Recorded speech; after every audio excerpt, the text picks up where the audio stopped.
आज south Asia में सबसे बड़ा इकोनॉमिक कंपैरिजन एक ही है।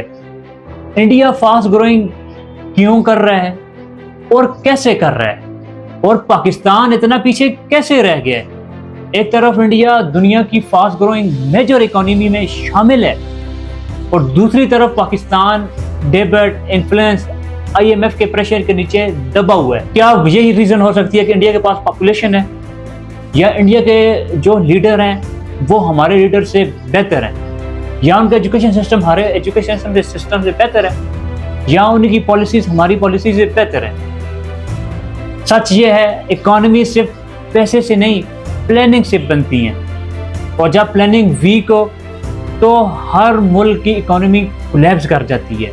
आज हम वीडियो में समझेंगे इंडिया ने क्या सही किया और पाकिस्तान ने क्या मिस्टेक रिपीट की, और क्या पाकिस्तान भी कभी कम बैक कर सकेगा।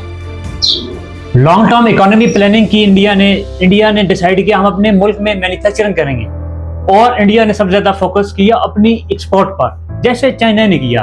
आज दुनिया भर में हर चीज है मेड इन चाइना। इंडिया का मिशन है कि हम भी दुनिया भर में एक चीज सेल आउट करें, मेड इन इंडिया, क्योंकि इंडिया और चाइना का ही कंपैरिजन किया जाता है साउथ एशिया में, इंडिया पाकिस्तान का नहीं। पॉलिसीज तब बनती हैं जब मुल्क में स्टेबिलिटी हो। इंडिया में पॉलिटिकल स्टेबिलिटी है, पाकिस्तान में पॉलिसी अक्सर गवर्नमेंट चेंज कर सकती है और कर रही है। रिजल्ट क्या है, हमारे मुल्क में बहुत ज़्यादा इन्फ्लुएंस बढ़ गया है और हम IMF से लोन लेते रहते हैं, जिस वजह से हम बहुत ज़्यादा पीछे रह गए हैं। हमारा कंपैरिजन इंडिया के साथ नहीं होता। इंटरनेशनल लेवल पर हमारा कंपैरिजन किया जाता है साउथ अफ्रीका की कंट्रीज के साथ। इंडिया का IT sector globally power hub बन गया है। बेंगलोर देख लें, हैदराबाद देख लें, और पुणे टेक हब बन चुके हैं इंडिया के ये सिटीज, और हमारे सिटीज आज भी स्ट्रगल कर रहे हैं सिर्फ और सिर्फ अपने सर्वाइवल के लिए। ग्लोबली कंपनीज इन सिटीज में इन्वेस्ट कर रही हैं, माइक्रोसॉफ्ट, अमेजोन, गूगल। पाकिस्तान में IT टैलेंट बहुत ज्यादा है, लेकिन स्केल, इंफ्रास्ट्रक्चर और इन्वेस्टर का कॉन्फिडेंस बिल्कुल ही लूज है। आपने देखा होगा रिसेंटली बहुत सारी कंपनी पाकिस्तान से जा रही हैं और जा चुकी हैं, जैसे माइक्रोसॉफ्ट चली गई है। पाकिस्तान में ये कंपनीज के लिए पॉलिसीज कोई नहीं है, अगर पॉलिसीज हैं तो वो डेली। इंडिया सबसे ज्यादा जो चीज एक्सपोर्ट करता है overall the world, pharmaceutical, software, automobile और बहुत सारी चीजें मैन्युफैक्चर करके ओवरऑल दुनिया में ये एक्सपोर्ट करता है। अभी आपने रिसेंटली देखा होगा इंडिया और यूरोप पूरी की एक डील हुई है, जिस डील का नाम रखा गया है मदर ऑफ ऑल डील्स।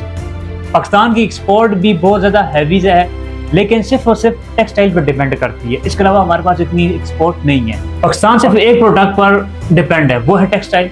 ये रिस्क हो सकता है पाकिस्तान के लिए, और जिस वजह से पाकिस्तान में कोई लोग ट्रस्ट नहीं करते। सबसे मेन वजह पॉलिटिकल अनस्टेबिलिटी है पाकिस्तान में। फॉरेन इन्वेस्टर स्टेबिलिटी देखते हैं, जहां उनको स्टेबिलिटी नजर आई जिस मुल्क में, वहां वो पैसा इन्वेस्ट करते हैं। इंडिया में स्टेबिलिटी है पॉलिटिकल, वहां वो पैसा इन्वेस्ट करते हैं।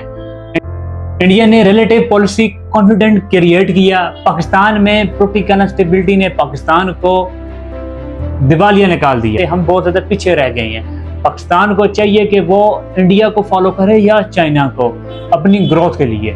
इंडिया ने अपने मुल्क में एजुकेशन सिस्टम को बहुत ज़्यादा बेहतर किया और टेक्निकल इंस्टीट्यूट के जरिए हाई स्किल वर्क फोर्स बनाई। India institute of technology model ने ग्लोबली इंजीनियर प्रोड्यूस किए। पाकिस्तान में डिग्री कल्चर स्ट्रांग हुआ और स्ट्रांग हो रहा है। डिग्री लो और बाहर जाओ, लेकिन इकोनॉमी, स्किल और टेक्निकल एजुकेशन उतनी फास्ट और इम्प्रूव नहीं हो सकी जितनी इंडिया की हुई है इन चंद सालों में। पाकिस्तान का माइंडसेट है डिग्री लो बैठ जाओ। इंडिया ने यूथ पॉपुलेशन को लेबर फोर्स और मार्केट पावर बना दिया। पाकिस्तान में भी ये यूथ और पॉपुलेशन है, लेकिन हमारे पास सिस्टम नहीं है। लेकिन अगर स्किल्स जॉब ना होना, वही यूथ प्रेशर बन जाती है। डेमोग्राफिकल डिवाइड या डेमोग्राफिकल बर्डन दोनों पॉसिबल है। यह है कि पाकिस्तान फेल नहीं है, लेकिन डिले डेंजरस हो सकता है। पाकिस्तान के पास पॉलिसी और सिस्टम नहीं है, क्योंकि हम सब इस पाकिस्तान में रहते हैं। हम एक यूथ हैं और यूथ को एक सिस्टम चाहिए, एक पॉलिसी चाहिए जिसके अंडर रह के वो ग्रोथ कर सके। पाकिस्तान को एक्सक्यूज नहीं, एक सिस्टम चाहिए।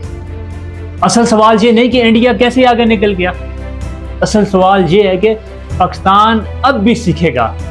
सिर्फ कंपैरिजन करने से कुछ नहीं होगा, क्योंकि मुल्क तब बदलते हैं जब लोग सिर्फ सीखते नहीं, करते हैं अपने लिए और अपने मुल्क के लिए। मुल्क तब बदलता है जब पॉलिसी भी बदलती हैं और माइंडसेट भी। डिग्रियां लेना माइंडसेट नहीं है।